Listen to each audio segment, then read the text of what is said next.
नमस्ते, राधे राधे। कैसे हैं आप सब लोग? मैं प्रीति हूँ और मैं बताती हूँ लॉ ऑफ अट्रैक्शन के बारे में। आज हम बात करेंगे कि मैंने होपोनोपोनो से क्या कुछ मैनिफेस्ट किया, होपोनोपोनो ने मेरी ज़िंदगी कैसे बदली, मेरी ज़िंदगी में क्या-क्या बदलाव किए होपोनोपोनो प्रेयर ने।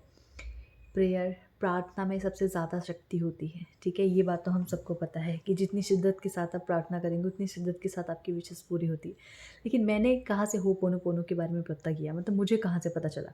मुझे पता चला मितेश खत्री जी से जो होपोनोपोनो प्रेयर के लिए बहुत फ़ेमस है। जब मैं नोएडा में थी तभी मैंने वीडियो देखा था, जब मेरे हीलिंग के पीरियड में थी मैं, जब मैं अपने को हील कर रही थी, तब मैंने होपोनोपोनो वहाँ से ट्राई किया था। तब तक मैं मेडिटेशन करना सीख चुकी थी, लेकिन खुद के अलग-अलग ब्लॉकेजेस को रिमूव करने के लिए आपको कुछ तो चाहिए होगा, तब मुझे चक्रा मेडिटेशन के बारे में नहीं पता था। तो मैंने होपोनोपोनो उनका देख के शुरू किया, उनके साथ ही मैं शुरू किया। अम, उनकी वीडियो आती थी जिसमें होपोनोपोनो के उनके कुछ म्यूज़िक रहते थे, फिर मैंने वहाँ से शुरू किया और मैंने कंटिन्यू किया उसको और मैंने धीरे-धीरे नोटिस किया कि मेरे अंदर अलग बदलाव आ रहा है, लोगों को माफ़ करने की शक्ति आ रही है, लोगों को क्षमा करने की शक्ति आ रही है, अपनी चीज़ अब खुद को माफ़ करना सीख लिया मैंने, गलती होती है, इट्स ओके, ठीक है, हो गया, ठीक है? यहाँ से फर्स्ट मैंने अपने खुद के ब्लॉकेजेस रिमूव किए। मेरा हार्ट चक्र क्लियर हो गया ऑब्वियस है, अगर हार्ट चक्र क्लियर होता है तो आप लोगों को माफ़ करना सीखते हैं, ठीक है? आप लोगों को माफ़ करना सीख जाते हैं। आपका विशुद्धि क्लियर होता है तो आप लोगों को अच्छी बातें करना सीखते हैं, गलत तरीके से नहीं बोलते हैं, गुस्सा नहीं करते हैं, ठीक है? गुस्से में मुँह से गलत वर्ड नहीं निकालते हैं, ओके? मैंने मैंने नोटिस किया कि धीरे-धीरे चीज़ें मेरी ना अंदर से मेरी बॉडी हील हो रही है। यहाँ से मेरे कुछ-कुछ ब्लॉकेजेस हटे, अभी तो ऑलमोस्ट मेरे ब्लॉकेजेस मेरे हर एक चक्रा के मुझे लगता है कि ऑलरेडी हट चुके हैं। दूसरा ये कि उसके बाद आया मेरा बैक पेन, जो सीवियर बैक पेन था, जो मैंने आपको बताया था। मैंने उसको ख़त्म किया होपोनोपोनो से कि मैं हाँ, लेकिन ये है कि अगर आप देखो, आप कोई भी जर्नी शुरू करो ना, चाहे आप बच्चे को पढ़ाने से लेके खुद पढ़ने तक हो, ठीक है? या खुद कुछ सीखने तक हो, अगर आपने उसमें कंसिस्टेंसी नहीं रखी, अगर आपने उसमें एक आप उसको लगातार नहीं करते गए ना, तो फिर उसका करने का कोई मतलब नहीं। आप 4 दिन करेंगे, 5वें दिन बोलेंगे, "अरे! ये तो होता ही नहीं है, ये तो बकवास है, इसके तो कोई फ़ायदे नहीं।" तो सच में वो आपके लिए फ़ायदा नहीं करेगा। पहली बात आपको फ़ेथ नहीं है, दूसरी बात आप सालों की बीमारी को 5 दिन में ठीक करना चाहते हैं, व्हिच इज़ नॉट पॉसिबल, क्योंकि आप ही उस अलाइनमेंट में नहीं आ पा रहे। ऐसा नहीं कि यूनिवर्स के लिए वो चीज़ें बहुत मुश्किल है, नहीं, वो आपने उस चीज़ों को बहुत मुश्किल बना रखा है। मैंने अपने जो बैक पेन के लिए, इसके लिए मैंने 3 महीने लगातार होपोनोपोनो प्रेयर किया है, ठीक है? 3 महीने लगातार मैंने होपोनोपोनो प्रेयर किया, आराम से बैठ जाती थी, बैक पे अपना एक लेफ्ट हैंड रख के, राइट हैंड अपने हाथ चक्रा पे रख के, और मैं उसकी पूरी रिस्पॉन्सिबिलिटी लेती थी कि हाँ, ये मेरी ही गलती है। मैं ही अच्छे से अपने पोस्चर को नहीं रख पाई, मैं ही अच्छे से अपने बैक का ख़्याल नहीं रख पाई, प्रॉपर स्ट्रेचिंग नहीं कर पाई, जिसकी वजह से पेन शुरू हुआ है ना। I am really sorry my body, my back, I am really sorry, please forgive me, thank you and I love you.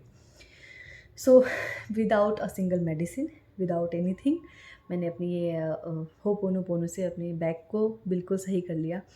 उसके बाद मेरे ना यहाँ पे ये नी के पास बहुत प्रॉब्लम रहता था, मतलब टक टक टक बोलता था।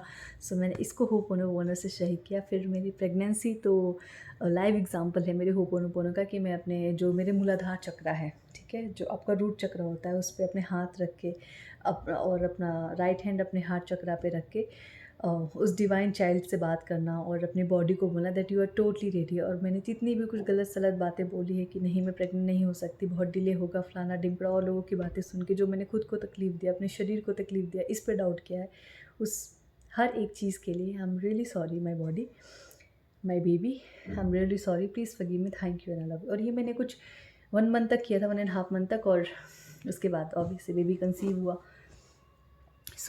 होपोनोपोनो मेरी लाइफ हर तरीके से, बहुत सारे पैसे मैंने मैनिफेस्ट किए होपोनो से, लेकिन उससे बड़ी बात है मैंने खुद को मैनिफेस्ट किया होपोनोपोनो से। ये कोई मामूली प्रेयर नहीं है, इसको प्लीज़ मामूली मत समझना। शिद्दत से करोगे ना तो महीने में क्या 21 डेज़ में रिज़ल्ट देता है, लेकिन आपको उतना फेथ रहना चाहिए, उतनी फीलिंग रहनी चाहिए। वो हर एक गलती की रिस्पॉन्सिबिलिटी, चाहे आपने की हो, चाहे आपके रिश्तेदारों ने करी है, आपके दोस्तों ने करी है, कुछ भी हो रखा हो, किसी भी चीज़ की रिस्पॉन्सिबिलिटी जब आप खुद लेते हैं ना, तो स्वयं को माफ़ करना आसान हो जाता है।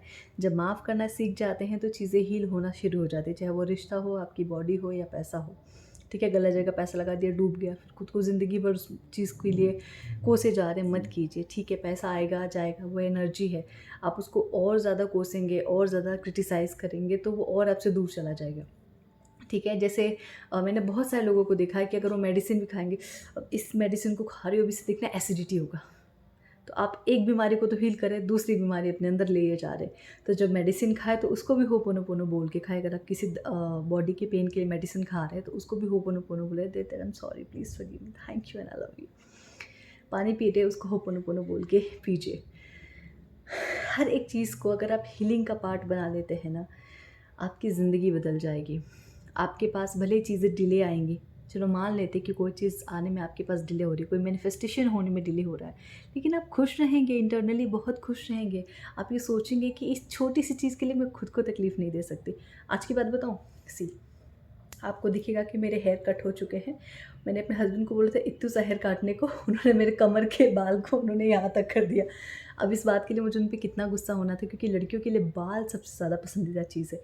लेकिन इट्स ओके, अभी कट गया, अभी I can't do anything, right. So मैंने बोला यार इतना ज़्यादा थोड़ी ना काटना था, और उन्होंने 5 मिनट से भी कम स्पीड में मेरे बाल डिन डिन डिन डिन करके रेत ही दिए। बट अभी इट्स ओके, उन्होंने ट्राई किया, हो गया, अभी क्या कर सकते हैं, बाल वापस से जोड़ तो नहीं सकती, बट दैट्स ओके।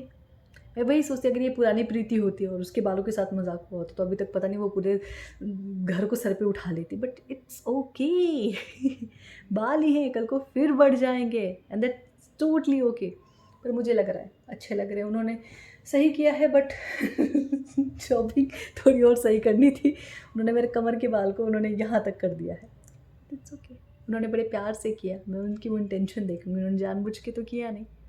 ठीक है, बाल आज नहीं कल नहीं बढ़ जाएंगे, नहीं बढ़ेंगे, थोड़े और कटवा लूँगी, शेप में आ जाएंगे, राइट। सो हीलिंग जब आपकी हो जाती है ना, आप लोगों को माफ़ करना सीख जाते हैं, आप खुद को तकलीफ़ नहीं देते। इट्स ओके यार, इससे मेरी खूबसूरती में कोई बदलाव आया नहीं आया, ज़्यादा ज़्यादा क्या होगा, अगर मुझे ऊबड़ खाबड़ लगेंगे मैं जाके सलून में अच्छे से कटवा लूँगी, राइट। बट उस इंसान को खुशी मिली और मुझे बहुत खुशी मिली कि मेरे हस्बैंड ने मेरे बाल काटे। ठीक है, इतू सा बोला, इतने ज़्यादा काटे, एंड दैट्स टोटली ओके। माफ़ करना सीखिए, हर एक चीज़ के लिए माफ़ करना। ये बाल मुझे बहुत पसंद है, मैंने 2.5 सालों से अपने बाल नहीं कटवाए थे, शादी के पहले से मैंने अपने बाल नहीं कटवाए थे, अब उन्होंने खुद ही काट दिए right. But that's totally okay. क्या इससे कुछ बदलाव हुआ, क्या मेरे बॉडी को कोई तकलीफ़ हुई, नहीं ना। लेकिन अगर उसी चीज़ को मैं अपने दिमाग में बिठा लेती हूँ, कट गया मैं अच्छी नहीं दिखूँगी, मेरे बाल अच्छे नहीं दिखेंगे, तो वो जो एक इल्यूज़न है, जो माया है ना, वो मुझे और तकलीफ़ें देती जाती, राइट। सो माफ़ करना सीखिए, लेट गो करना सीखिए। इतना ज़्यादा चीज़ों को पकड़ के सीरियस हो के कोई फ़ायदा नहीं है। लाइफ में जितना ज़्यादा इजी रहेंगे, जितनी कम उम्मीदें करेंगे, जितना ज़्यादा खुद को हील करते जाएंगे, उतनी ज़्यादा ज़िंदगी बेहतर होती जाएगी।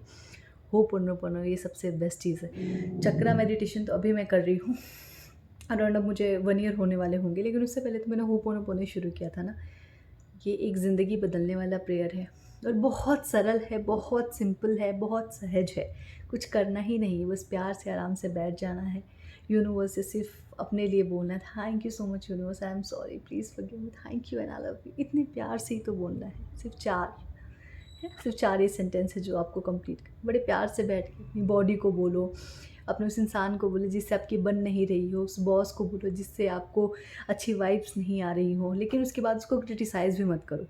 अगर आप इस हीलिंग फेज़ में जाते हो होपोनोपोनो के, तो अगर आप होपोनोपोनो शुरू कर चुके हो सॉरी, अगर आप होपोनोपोनो शुरू कर चुके हो और फिर आप बीच बीच में मतलब सुबह शाम होपोनोपोनो कर रहे हो और बीच के वो जो कुछ घंटे बचे आपके पास, 10, 8, 15 घंटे, उसमें आप उस चीज़ को लेकर क्रिटिसाइज़ करो, तो होपोनोपोनो काम नहीं करेगा। इसका मतलब ये है कि अगर आपने सुबह खुद को हील किया है तो उस हीलिंग को शाम तक चलने दो, ताकि आप वापस से होपोनोपोनो करके सुबह तक वापस से चार्ज हो जाओ, राइट। सो आप जिस भी चीज़ के लिए हीलिंग कर रहे हो ना, उसको क्रिटिसाइज़ करना बंद कर दो। अगर रिलेशनशिप के लिए कर रहे हो तो रिलेशनशिप में उस बंदे को क्रिटिसाइज़ करना बंद कर दो, या बंदी को। मनी के लिए कर रहे हो तो मनी को क्रिटिसाइज़ करना बंद कर दो। जॉब के लिए करो तो जिस जॉब में हो उसको पहले क्रिटिसाइज़ करना बंद कर दो। मैनेजर के लिए कर रहे हो तो होपोनोपोनो जब तक कर रहे हो तब तक सही है, उसके बाद आप उसको क्रिटिसाइज़ करना शुरू कर देते हो, बंद कर दो। अच्छी वाइब्स देना शुरू करो। इतना याद रखो, एनर्जी इज़ एवरीथिंग। आप चाहे मुँह पे कितना भी बोलो, अगर मन के अंदर आप गालियाँ दे रहे हो तो उस इंसान को पता चलना ही चलना है, ठीक है। आप चाहे कितना भी स्वीट होके बात करो, लेकिन अगर आपके मन में अच्छी भावना नहीं है, उस इंसान को पता चलनी ही चलनी, आज नहीं, कल नहीं, परसों तो पता चलेगा ही चलेगा। तो किसी भी चीज़ को लेके घृणा करना बंद कर दो, नेगेटिविटी लाना बंद, इंसान पसंद नहीं है, दूर हो जाओ, दैट्स इट। उसके बारे में बातें करना बंद कर दो, सिंपल है। और अलग से वाइब्स देने की ज़रूरत नहीं है, और अलग से उसको एनर्जी देने की ज़रूरत नहीं। मैं होपोनोपोनो बता रही थी, इसके बाद में मैंने कितना कुछ बता दिया, लेकिन ये सब कुछ होपोनोपोनो से ही रिलेटेड है। फ़ेथ के साथ करो, ये आपकी ज़िंदगी बदलने वाला प्रेयर, क्योंकि इसने मेरी बदली है, इसलिए मैं आपको कह रही हूँ। बहुत छोटे-बड़े मैनिफेस्टेशन मैंने किए, ये तो जो मैंने आपको बताया, ये बहुत बड़े मैनिफेस्टेशन है। छोटे-बड़े, कभी कुछ गुम हो जाना, मिल जाना, लॉक नहीं खुलना, होपोनोपोनो किया, 10 मिनट उधर ही दरवाजे के पास खड़े रह के दरवाज़ा खुल गया, कुछ मेरा गुम हो गया, मिल गया, मेरे सोने के कान के गुम हो गए, वो मिल गए। सो ऐसी छोटी-छोटी चीज़ें तो मेरे साथ होती रहती है। जो बड़ी चीज़ें वो मैंने बताई हैं। लोगों को हेल्थ इश्यूज़ बहुत रहते हैं, मनी के रिलेटेड बहुत इश्यू होते हैं, जो मैंने 60,000 मैनिफेस्ट किए थे, जब मुझे उम्मीद भी नहीं थी कि कहाँ से आएँगे, वो आ गए थे। ठीक है? प्रेगनेंसी तो मेरा बिगेस्ट मैनिफेस्टेशन है, जो मुझे उम्मीद भी नहीं थी, वो भी हुआ, क्योंकि इसके बाद मैं सोचा कि मैं डॉक्टर के पास जाऊँगी, पर ज़रूरत नहीं पड़ा। वो मैंने होपोनोपोनो से अपनी बॉडी को हील करके वो मैनिफेस्ट कर लिया। सो ये बहुत छोटे-बड़े सारे मैनिफेस्टेशन हैं। मैं अब बताने जाऊँगी 3 साल की जर्नी, तो होपोनोपोनो ने मेरे लिए कमाल किया है, कमाल। जैसे-जैसे याद आएगा बताते जाऊँगी अलग-अलग वीडियोज़ में। बट जो बड़े मैनिफेस्टेशन है वो मैंने आपको बताएँ। थैंक यू सो मच मुझे सुनने के लिए, and I am so grateful. Video को शेयर कीजिए, इसको पसंद कीजिए और लोगों में भी बाँटिए। शेयर मतलब बाँटना ही होता है। थैंक यू सो मच मुझे इतना सारा प्यार देने के लिए। खुद से भी बहुत सारा प्यार कीजिए। Thank you.